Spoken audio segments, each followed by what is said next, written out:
And Allah have said, Inna nahnu nazzalna zikra wa inna lahu lahafizun. We are the one that sent down the Quran and we will protect it. We don't have the language of Jesus. It didn't even exist.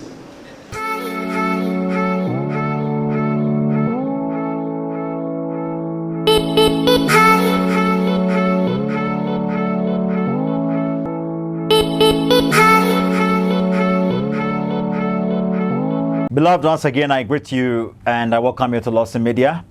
I say Assalamu alaikum wa rahmatullahi wa barakatuh.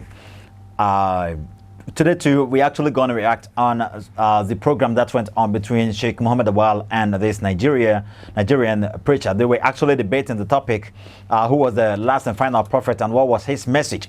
Sheikh Muhammad Awal actually said many stuff, and we've disproven several of them over here. Okay, because he made several assertions, and I've told you that they weren't true.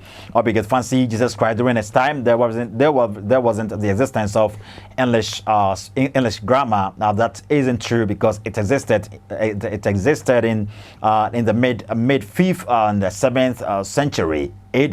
During that time, Jesus Christ was already on earth. So that was a lie. And surely we get into the third section of this program, and we are going to give you a lot about what he's saying. Well, we're taking a quick break and we will go to the latter part of what he said in the second section, and we continue from there.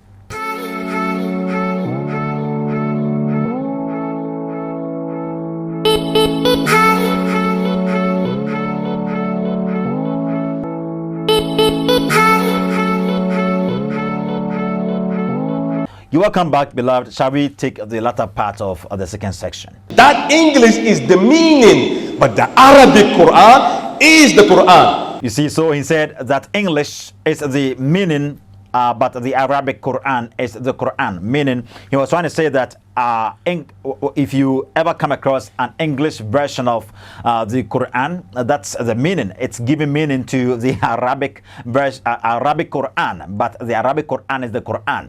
Well, if it's actually giving meaning of what actually is written in the Arabic, I think meaning, to say it's giving meaning, he's actually having something at the back of his mind. If you're giving meaning to something, sometimes you can get it wrong. That's what he means. But I don't think it's a meaning, but it's a translation. It's the actual thing you can see in Arabic. Okay, it's somewhat like I said. What is it? Ego keiha patir hes emi. Ego keiha patir hes emi. That is John 10:30. Okay, John 10:30. Ego keiha patir hes emi. Jesus said that I and the Father are one.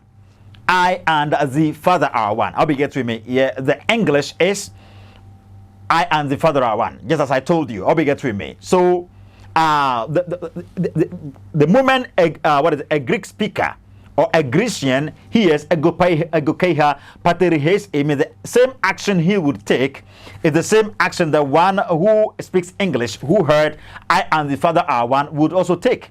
Because they convey the same thoughts in different languages. I hope you get with me. Yeah, they convey the same. It isn't a meaning, okay, but rather it is the same thing repeated in different language.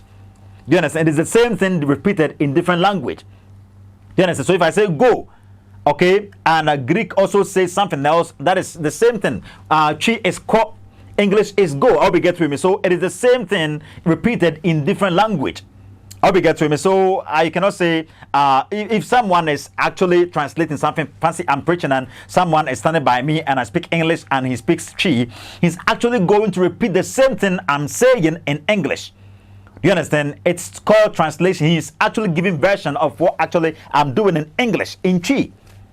I'll be get to me. Okay, you can call it a meaning, but I think with the idea of meaning, okay, in regards to what Sheikh Muhammad Awal is actually doing over here, he has something at the back of his mind. That's why I'm giving you this explanation. Well, let's get to today's stuffs. And Allah have said, Inna nahnu nazzalna zikra wa inna lahu lahafizun. We are the one that sent down the Quran and we will protect it. He says, Allah has said, we are the one that sent down the Quran and we will protect it. You see, Allah was incapable to protect the Quran. It is never true. Okay, what actually he said is written in Quran chapter 15, verse number 9. Was Allah able to do this? Allah wasn't able.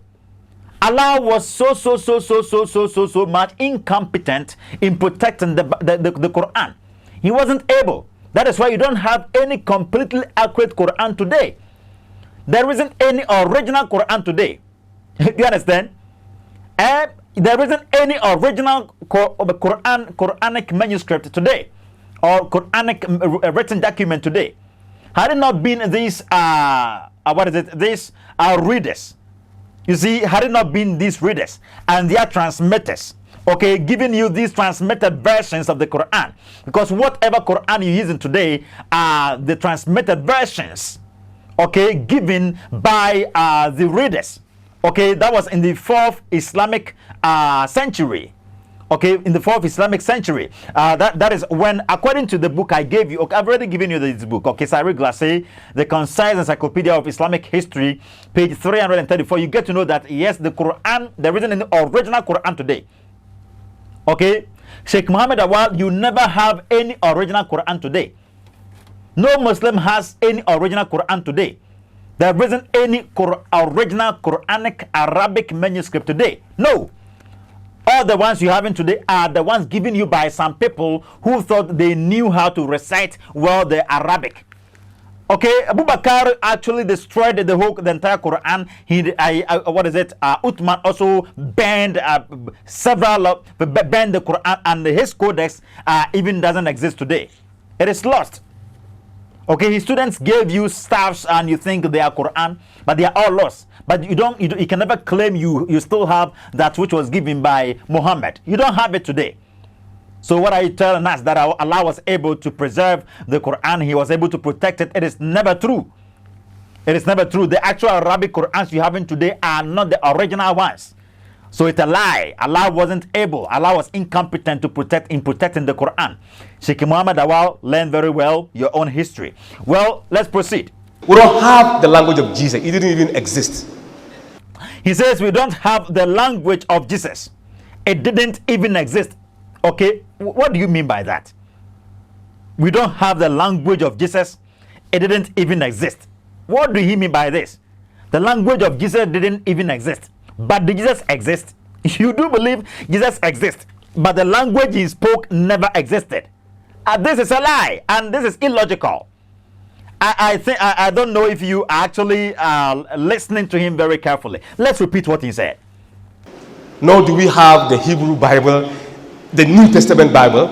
You heard him right. He said, we don't have the language of Jesus. It didn't even exist. The language of Jesus. The language of Jesus. Sheikh Muhammad Awal is wrong. And the logic he's displaying over here mismatches logic. I hope you get with me. It mismatches reasoning. Like he's not actually. This is unreasonable. How can you say the language Jesus spoke never existed? Fancy me sitting over here, you telling people that I existed. Stephen existed, but the language Stephen spoke while existing never existed. Does this make sense? It doesn't make sense at all. If the language I spoke never existed, then I didn't exist at all. The fact that I exist and I'm speaking some language, I exist, and therefore the language exists. The moment you hear the language, people were hearing the language, okay, it really means that the language existed. So if Jesus existed, his language also existed. So how can you say we don't have the language of Jesus? That language even didn't exist. It is illogical. Sheikh Muhammad Awal. What next? He says, nor do we have the Hebrew Bible, the New Testament Bible. Let me tell you this. I actually do not have them here, but I will show them to you sometime. Like the thing is, the English. The Greek version of the Bible. Let me put it this way: the Greek Bible do exist. We have it. We have the Hebrew Bible. Do you understand? I think I will have to get back to campus and I'll show you all these books. I'll be getting with me. We have these Bibles. Okay, we have the Hebrew Bible. We have the New Testament Bible. We have those manuscripts. I'll be getting with me. It is unlike your Quran. that wasn't able to be protected by Allah. Allah made there are many claims in the Quran that Allah was going to protect the Quran, but it is never true. What actually you referenced in in Quran 15 verse number 9 is never true. It's a lie. Allah wasn't able to do that. Well, what next? These books were written long after Christ left the earth. He says those books were written long after Christ left the earth.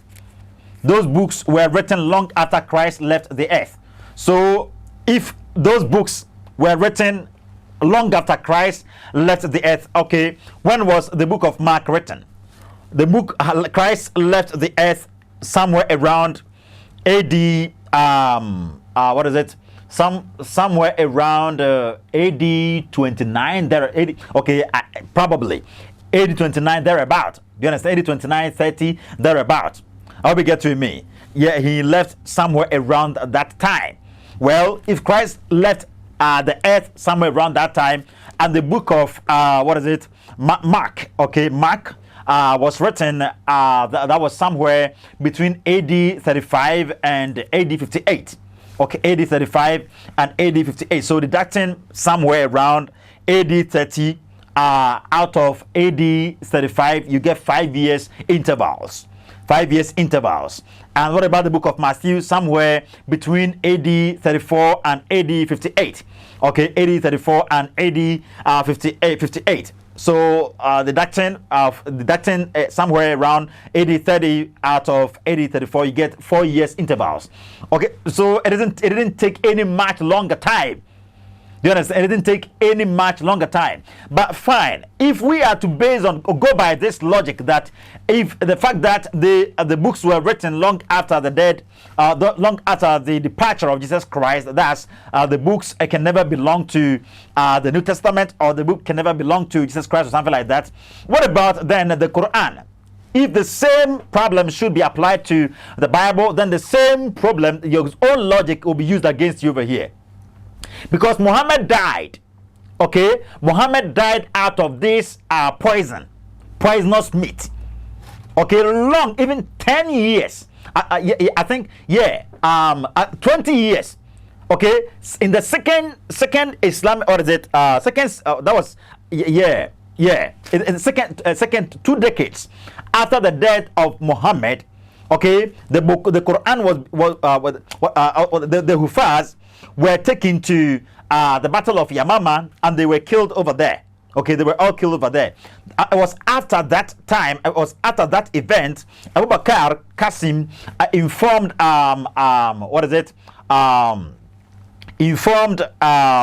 Zayd ibn Thabit, okay, to prepare a codex for him, because the Hufaz had all been put to death. Okay, the walking Qur'ans had all been put to death, and those stuffs that were in their minds were not written. Okay, so he actually told him to write down the little ones that were left for him, so he could keep them. Unless either than that, all the words, all the stuffs, all the information that Muhammad gave were going to get lost. And he actually penned down stuffs for him, some things for him, and he kept them. And when he was about the season, he gave his copy, his codex to he gave it to Umar. And when Umar was also the season, he handed his. He handed over his also to Hamza, who was the widower of who was the widow of Muhammad, and she also gave hers to Uthman. Okay, and during the time of Uthman too, he burned the entire Quran, and once he just kept the ones that was with Zayd ibn Thabit, and he made it official Quran for Muslims. This even popped up several lot of objections from the side of the hand-picked penmen of Muhammad, like Abdullah ibn Masud, Ubay ibn Ka'b, and co. Or we get to him. So that was somewhere after 20 years. Okay, the Quran was written somewhere after, several years after Muhammad. Let me put it that way. Several years.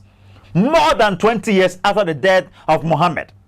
So comparing the time the apostles of Jesus Christ wrote the New Testament, okay, through the Holy Spirit through them wrote the New Testament, to the interval between the interval between the departure of Jesus Christ and the writing of the documents, or the writing of the New Testament books, and also the interval between the departure of Muhammad and the writing of the Quran. which of these books would be authentic or genuine? Okay, which of these books would be authentic? you would vouch for the Bible. You would vouch for Peter, you would vouch for Matthew, Mark, Luke, and John. Because they wrote this, I think, somewhere 4 years and 5 years after the departure of Jesus Christ. But the ones the Quran was written some 20 years back after the death of Muhammad. Even it was written in collective manner. Okay, and none of those books do exist today. Well, so Sheikh Mohammed Awal, make sure to study very well before you attack Christians. Well, last one, and then we proceed to the next section some other time. He says, the first book written, the book of Mark. Okay, the first book written was the book of Mark. Well, that is what Sheikh Mohammed Awal is saying. He says the first book that was written in the Bible was the book of Mark. And when was the book of Mark written? When was the book of Mark written? Well, we actually are ending it up here, and we come in some other time, and surely in the fourth section I'm going to actually reveal stuff to you, and we will actually do our possible best to go to the portion of the Christian preacher as well, and surely I think it's going to be something very amazing over here on the show. We call it a day, and make sure to subscribe to the channel, make sure to like the program, drop your comments under the comment section, make sure to share the program to your loved ones for us, and greetings to everybody, shout out to everybody, and surely shall we meet up here once again some other time. Bye bye.